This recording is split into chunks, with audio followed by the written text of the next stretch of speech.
నమస్తే సార్, నా పేరు అడప వెంకటరమణ, పిఠాపురం మండలం, భోగాపురం. సార్, ఇది నేను తయారు చేసే విత్తనాలు అంతా కూడా హ్యాండ్మేడే. మనుషులతోటే కోస్తాం, కుప్పలేస్తాం.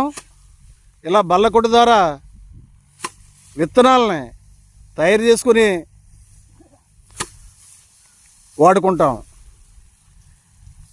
ఈ విత్తనాలకి ముందు వరిచేలో 3-4 సార్లు కేళీలు బెరుకులు ఏరించి అప్పుడు కోత కోసిన తర్వాత మళ్ళీ పన మీద కూడా బెరుకులు ఏరతాం.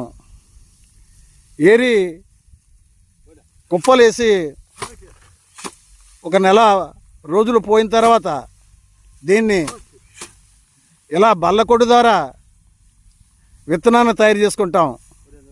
ఈ విత్తనం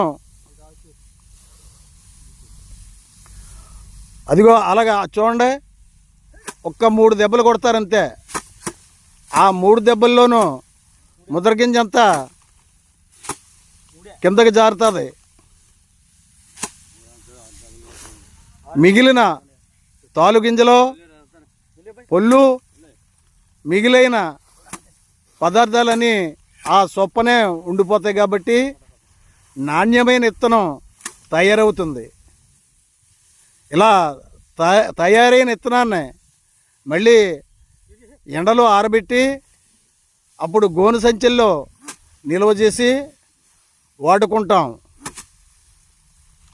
ప్రతి ఒక్కరూ కూడా ఈ విధానాన్ని అవలంబించి నాణ్యమైన విత్తనం తయారు చేసుకుంటారని